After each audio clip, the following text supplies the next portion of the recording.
Welcome to Headless Giant's Magical Mailbag. Tonight, I got my co-host, Nick from the Occult Rejects. Nick, tell them how you're doing.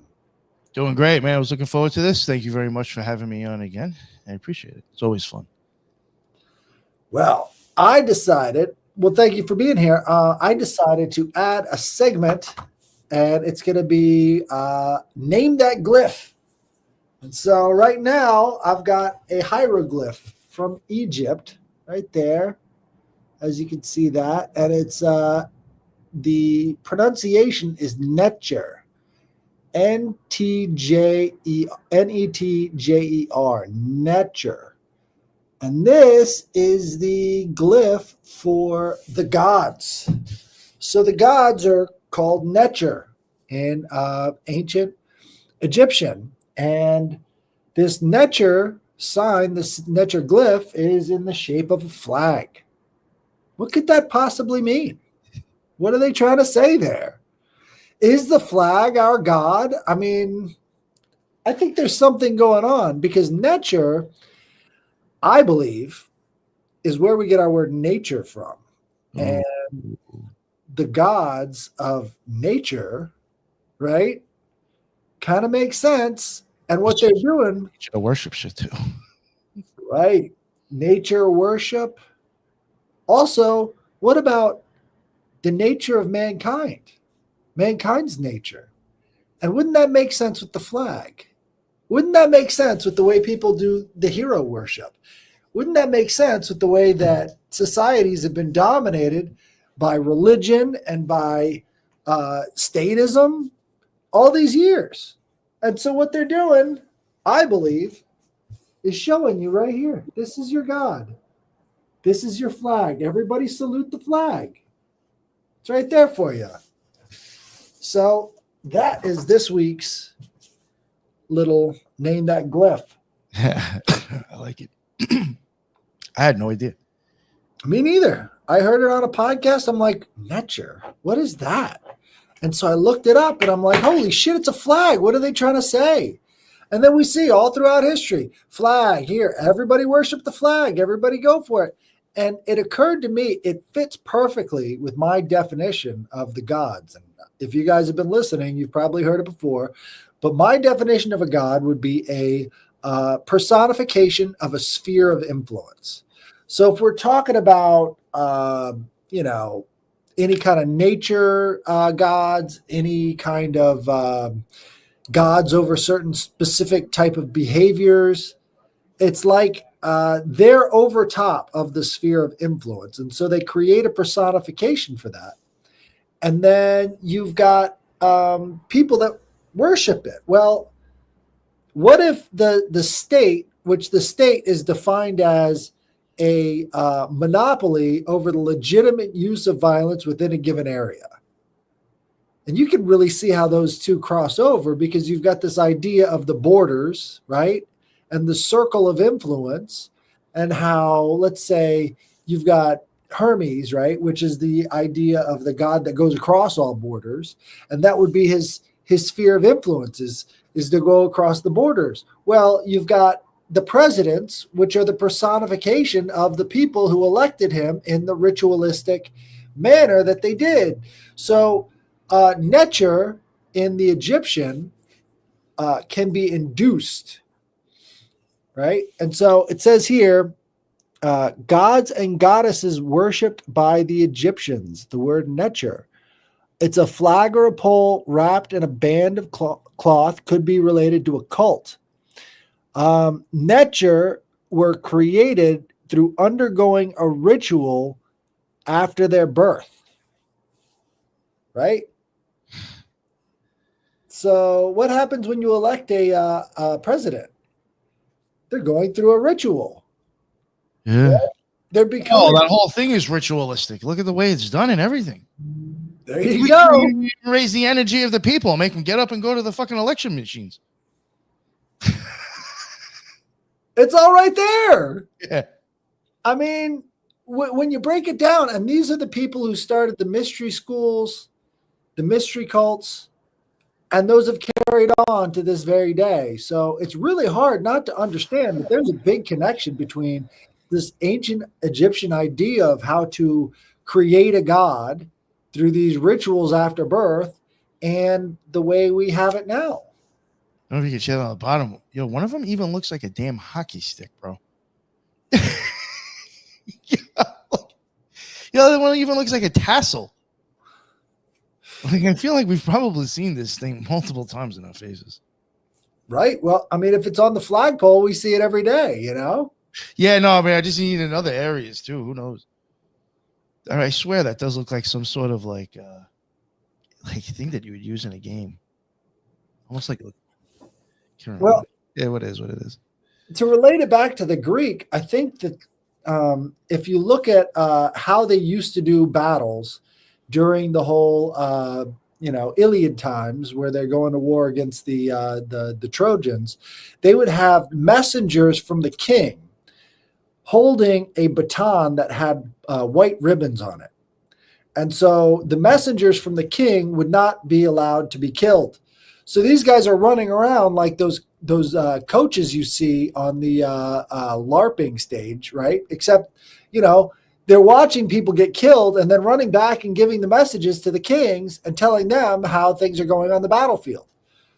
This is where you get the idea of the caduceus, or the staff of Hermes, is because originally he had that baton with the flag on it, and then it turned into the snakes later on. So even the whole idea here, it's all sort of connected to that Netcher idea. Like, he's the messenger of the gods, and he's carrying the pole with the flags on it. So all of this stuff seems to start to transfer, and it's not unrelated. And then you've got heraldry of all these kings and queens, and they have all their symbols on them, and then they put them on the flag. And, they're basically showing you what they want you to do through this deep ancestral tie-in with the gods. Are bagpipes Scottish? Yes, they are. Well, they're interesting because they have that tassel on there too, of those little flags. And somebody was mentioning, you got Martin Carson in the chat saying he's talking about the tassel and I guess the flag with Trump's golf course and symbolizing the Scottish Rite. And it made me, when he said Scottish Rite, I thought of bagpipes, and I was like, yo, bagpipes has that tassel on it, doesn't it? And they have like little flags on the end of the things. Well, it's getting close to St. Patrick's Day. Runes? Yeah. Yeah, is that on a rune, that symbol too, or no? I don't. He be the flag? Isn't there one that looks like a P on the runes? I don't know. That's not my gig. I'm just taking a guess here. Let me look it up real quick, because I know you got Fehu, and Fehu is like a backwards F with two little stripes that come down. Yeah. And that's the symbol of the god. It's used in bind runes to show the god. So there could be a link between Netcher and Fehu. And Fehu is the first, rune of the runic alphabet. It's called. Oh, it looks like that Wunju thing. Wunju. Yeah, it means joy. WUNJO. Look at fucking JJ in the chat. Dropping jewels for us. Yeah, it looks like Wunju. Okay. Wunju. OUN? No, WUNJO. WUNJO. Yeah. All right. Yeah, Lucy Rose up. He's always got some cool art behind him. Like switches it up. You got to pay attention. Oh yeah. And that's the one for joy. Isn't that interesting? Yeah. I honestly, I did think that too when I pulled it up, but I was like, I don't know runes really. I'm not going to say something and look like an idiot because I'm wrong. But I was like, that kind of does, I think, look like one. It's going the opposite way, but yeah, it's the opposite direction. Yeah. But that's interesting. That's really interesting. I like that. Even the hangman upside down made me think of like that image, but upside down. I was thinking, like if you put your leg, it kind of looks like that P again. I was thinking Fehu, but very close. Yeah. But there's so much of a tie-in between Egyptian and Norse that people really don't realize it, because there was probably Egyptian evacuees that landed in Ireland and spread a lot of their beliefs into the Celtic beliefs and transferred all that stuff over to all sorts of different cults up there. Oh, you know what I saw, and I don't know how truthful it is, and it wasn't even in social media. Somehow I saw it like on the news online, and they said I gotta look it back up. It could be fucking bullshit.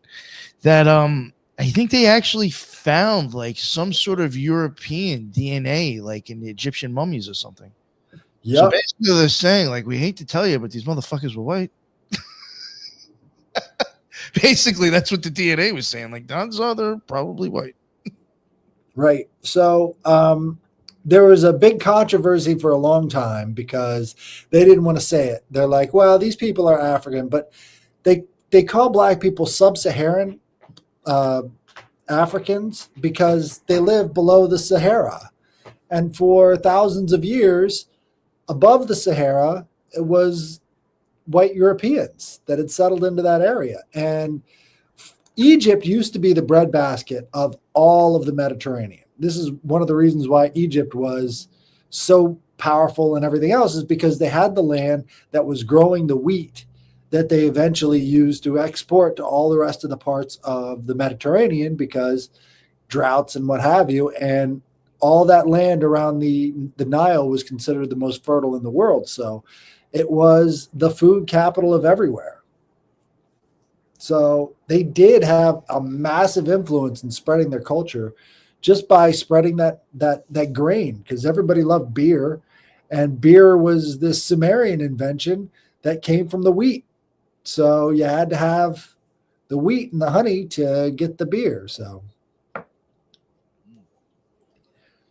and man, if you know anything about Iraq, they have salt that ends up getting deposited in the soil after they have their floods. So you've got about 10 years of harvest before the soil becomes completely unusable. And then it's just basically salty desert from that point on. So they would keep going through these cycles, moving further and further up north. And if you look at the old maps that show where the settlements were, all those settlements are basically 50 miles away from where the water used to be because of all the sediment deposits. So they were originally like right there on the shoreline, and then all the sediment gets deposited, and they're nowhere near the shoreline anymore. So when they talk about Sumerians having these fish gods, it's because they used to be a lot closer to the sea than what they are today because of all that sediment. So I've got one email. Guys, if you have emails you want to share, all you got to do is email me at headlessgiantpodcast@gmail.com to submit your stories of the esoteric, occult, magical, or paranormal experiences. This one is from Benjamin Salinas, and he's showing me a bunch of pictures of Alex Gray paintings. Oh, we could do a whole episode on Alex Gray paintings. I've seen that before. Oh, yeah. This is in his Sacred Hall of Mirrors, COSM. He was heavily influenced by Golden Dawn and all the rest of that stuff. He's really big into psionics now, too. So he writes, he says, Dear Headless, first of all, thank you for your work and keep doing what you're doing. Love what you've been sharing on the Occult Rejects podcast with Nick. Been following since you first started coming on the Occult Rejects, and also subscribe to your podcast as well. Thank you very much. I wanted to share this experience I had in nature in Eaton Canyon, Pasadena area during a hike with my buddy years ago. It was a regular thing in my mid-20s to go on hikes with my friend up at Eaton Canyon and a few other hikes we like to trek in SoCal. So we would often share a bountiful amount of ganja. Feels like me. That's the thing to do, man. Go for hikes and get blazed. I'm not kidding. Yeah. Don't go too far though, because then you'll get too stoned and be like, I don't want to walk back.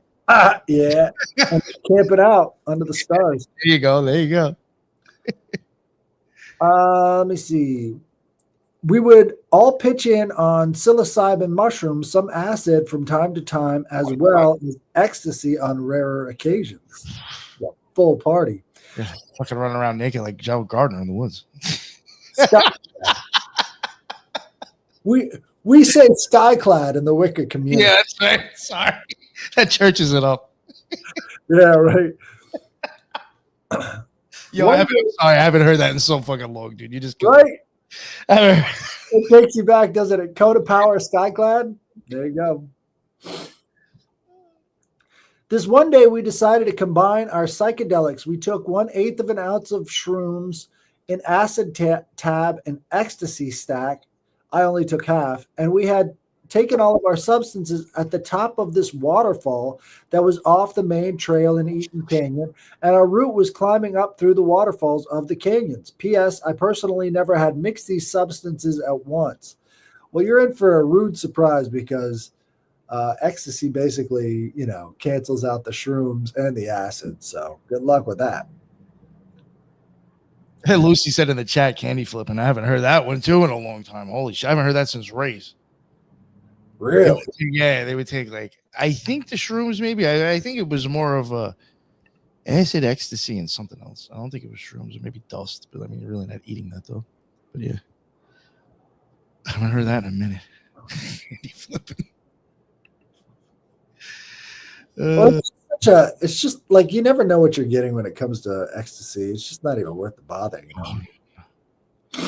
After we finished taking our mix of psychedelics, we finished climbing the second waterfall, and it immediately hits me all at once.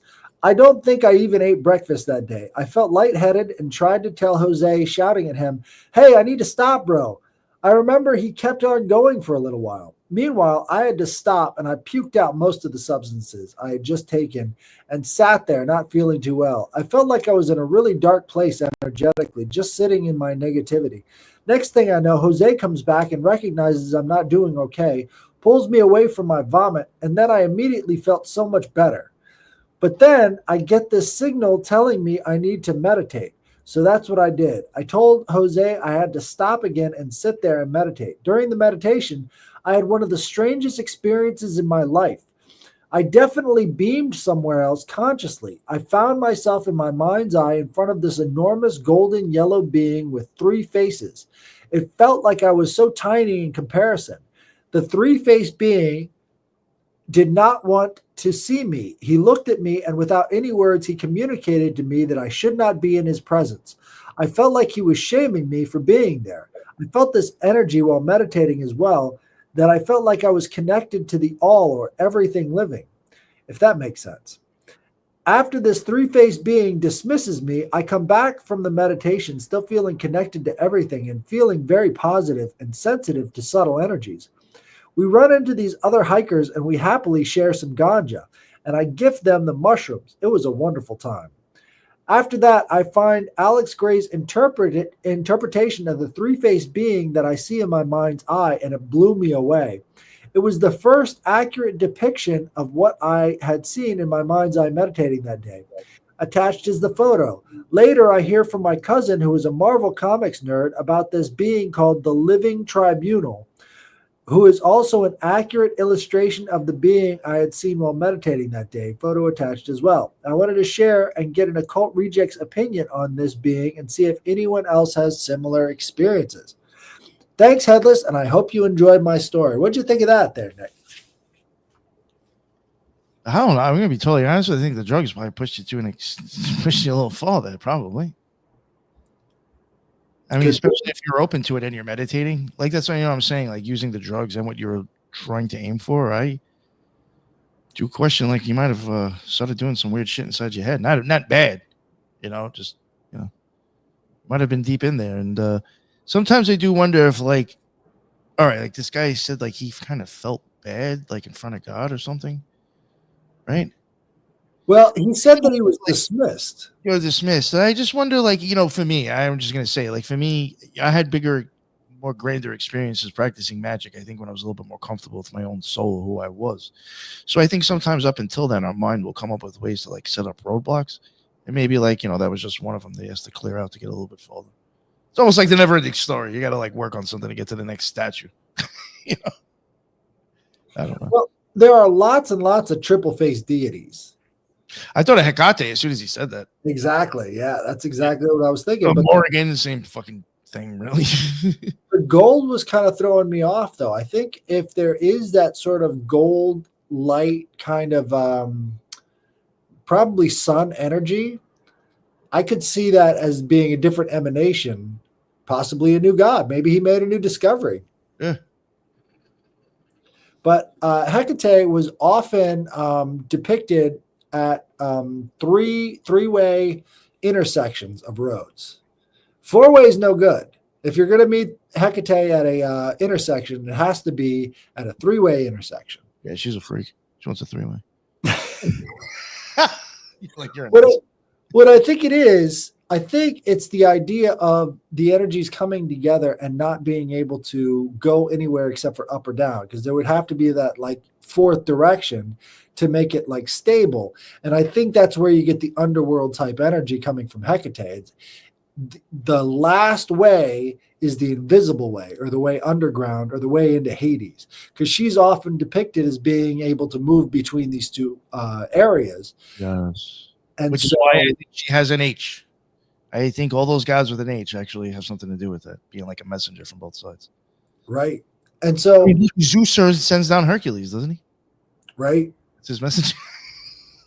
Well, and Hercules is the one that creates the Milky Way, supposedly. Right. Of course, like the messenger for Hadith, kind of, in a sense. Like, no way. Right. So Hermes took him into Hera's, like all these H's, took Hercules into Hera's bedchamber and then let Hercules suckle while she was asleep. And so as she's sleeping, he wakes her up and then squirts her milk across the sky. And that's what the Milky Way galaxy. Stars. Jesus Christ. That's interesting. Yeah, somebody even mentioned Hermes on the bottom. Yeah. Hermes goes between the underworld all the time. You get that H sort of connection. Yeah. I don't know. Maybe there's a connection between Adolf and the underworld too. Maybe. Yeah. Double H, you know? Yeah. And he's I don't know if you've read the depiction of Carl Jung's analysis of Adolf Hitler, because he actually went to go see Adolf Hitler. Oh. Yo, if you had a chance, would you talk to that guy? Yeah. So would I, right? You go like, oh, you're fucking crazy. I'm sorry. Even Charles Manson, any of those sickos. If I could have like a controlled environment and talk to these people, I would. What the fuck's inside your head that made you do what you did, bro? Like, what the fuck's wrong with you? Explain this to me.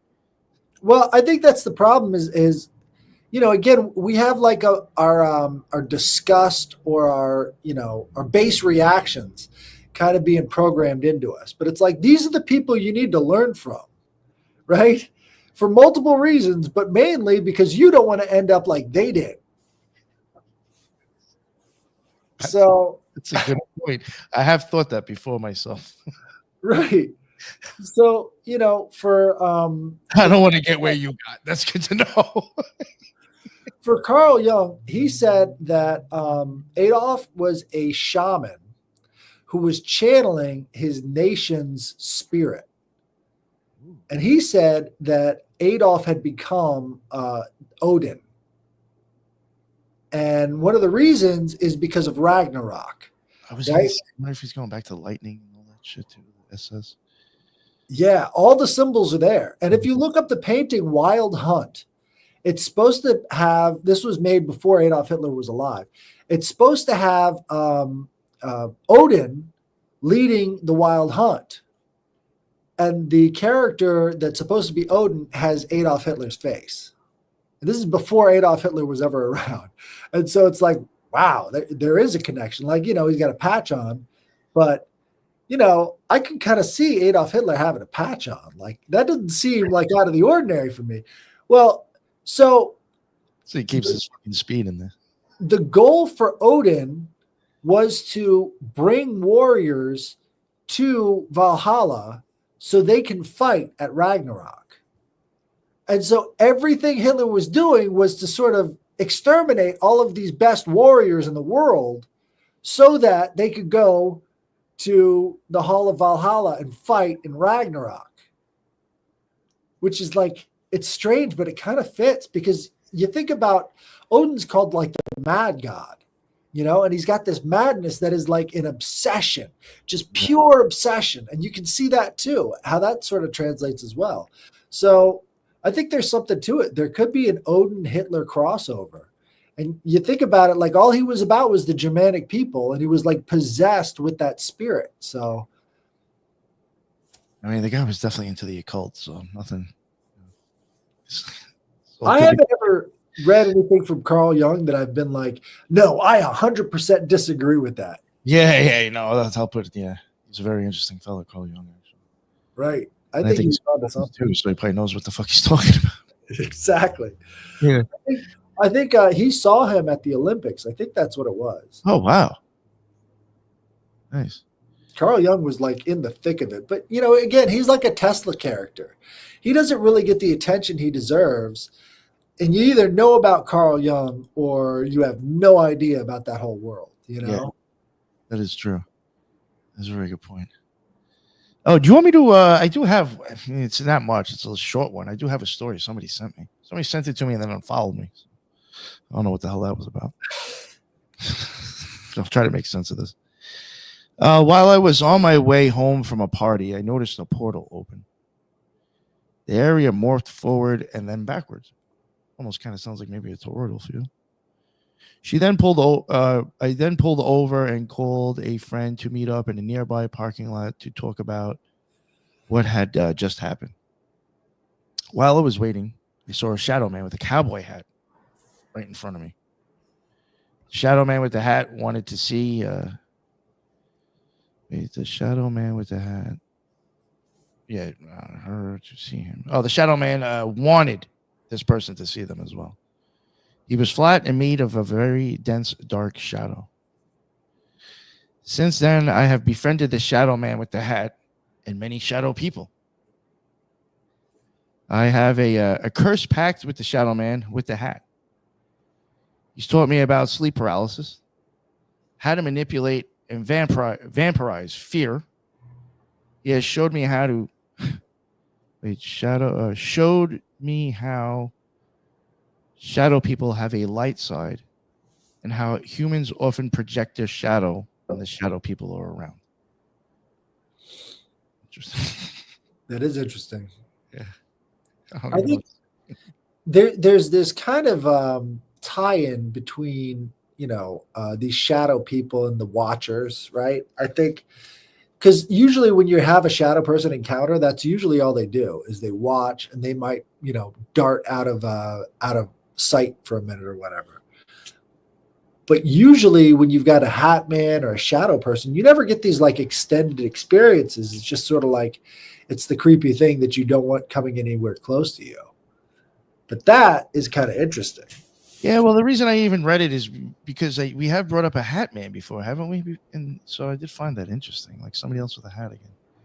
Hat man is like this Magritte nightmare. Did you ever see that painting by Magritte with the guy who's got the apple in front of his face? And then he's got the bowler cap on. Yes. And people have always found it weird that he's got this apple in front of his face obscuring what his identity is.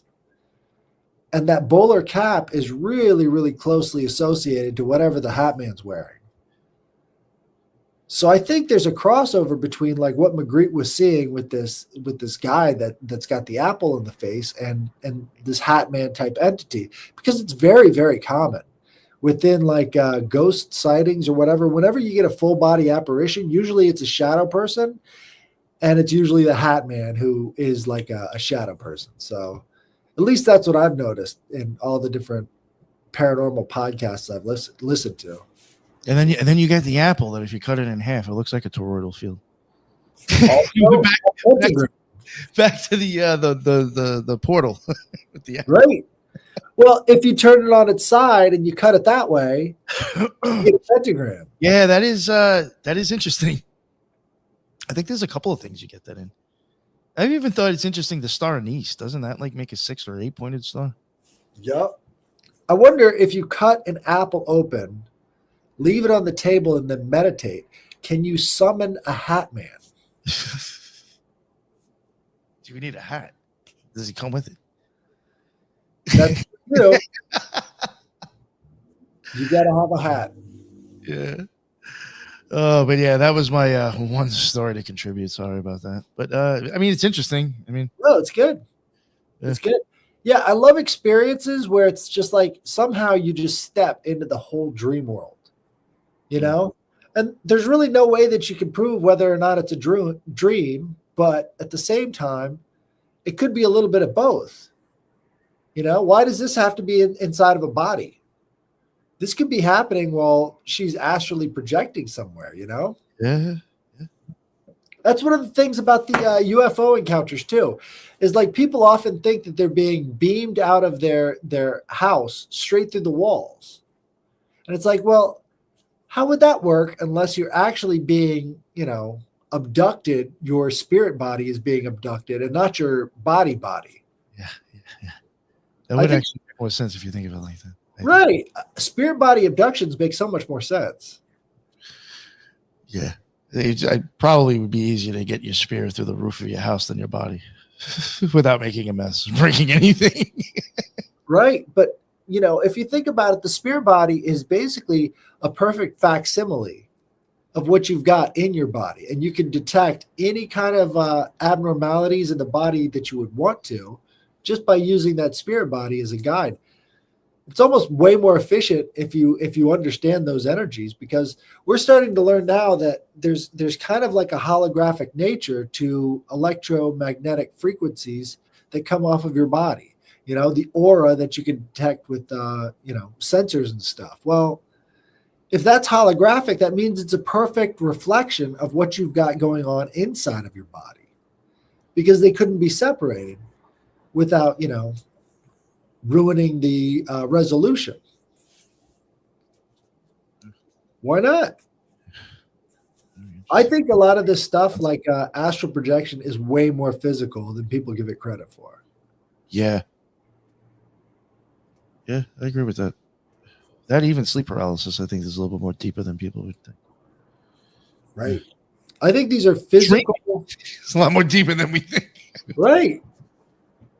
These aren't just chemical reactions. And, we spend a third of our lives asleep. That's a whole other life going on that influences and affects everything else in our lives. Yeah. That is true. 1/3 of our life is spent on that shit.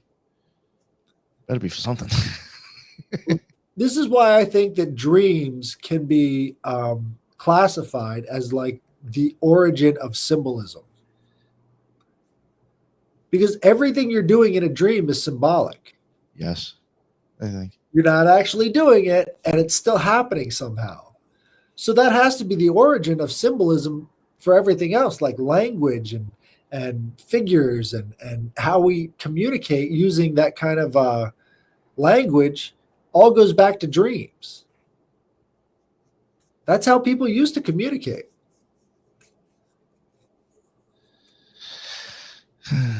Have you ever heard of the dream giants? No. This is great. So there are these pygmies that live in Indonesia. And the way that they get guided to do certain things is by having dreams about these figures that would tell them what to do. And they were massive figures, right? And so it's like they were in front of this massive giant that is now giving them orders about where the tribe should go, what they should plant, where they should plant it. Oh, wow. Well, they wait for the dream giants every time they do anything. So before they make a move, somebody's got to have that dream, and then they can, start to, engage with their cycle of the year. The anthropologist that stayed with this pygmy tribe to document the dream giants started having dreams about the dream giants, and the dream giants communicated through the anthropologist to the pygmies about where they should go and what they should do. It's kind of proof of concept. It's like these are like physical deities that show up in these pygmies' dreams to give them guidance. I've never heard of that before. There is so much strange stuff in anthropology that is like magical in nature. It's incredible. Stranger in the Village of the Sick. It's another one about magical healing practices. All these different tribes and stuff have magical ways to heal illnesses that actually have a better track record of healing illnesses than Western medicine. That's no good. I mean, like, Yeah. what the fuck are we doing? Well, doctors pretty much suck. I mean, I could go on for days about how much doctors suck. Yeah. Very, very, very few actually are decent care. We were talking about, well, last episode, we were in a room with a lady who was all about sleep paralysis. Yes, yes, yes. Yeah, Vicky. Right. I thought that was very interesting. Yeah. I think it's all linked together because in hospitals, people have reported that going into a forced coma will sometimes not put them unconscious. So it's like they're staring out of their eyes for 3 weeks. That'd be like hell. Right. Everything everybody's saying too. Right. And there's no way they can communicate because of these drugs. So it's like 1 out of 3 people have that experience with induced comas, and hardly anybody believes them because once they get out, they sound like, crazy people because they're doing all sorts of stuff while they're awake under this trance. Sometimes people get caught in a loop of the worst memory of their life while they're in induced comas. Just the same worst thing that ever happened to you on a loop for 3 weeks straight. Oh, it's fucking terrible. Yeah, that is. Fuck. If I could describe what hell on earth would be, it would be getting caught in an induced coma and not being able to actually be asleep. Yeah, that's rough. Well, what do you think? I think that was good. I really like the whole idea of the glyph thing. I think we really should keep going with that. Sure, man. We'll bring one each. Yeah. All right. Yeah. I could do that. But yeah, we like got some sort of sigil or symbol or something. Yeah, I have no problem. Right. We got all these commenters. Somebody's got to have a story. Email me at headlessgiantpodcast@gmail.com. And maybe next week we could have Raven Kiefer on if he's up for it. Oh, yeah. I tried to get that other guy for that other show, and I went to go book him for that time slip topic that I asked you about. It was like at the end of the month. I was like, so to even get him on this show, like maybe I'll ask him to send us an email. But he said he had tons of weird stories, and I was like, oh, I want to get you on. I got him in, I forgot the date, but it's going to be next month. It's going to be in April. I've got it on the calendar. Yeah. Oh, you hit him up yourself. Okay, I wasn't sure. All right, awesome. Then I did. Yeah. All right, perfect. Great. Awesome. Nice. All right. Well, this has been a Headless Giant podcast mailbag. I will get with you guys later. Bye.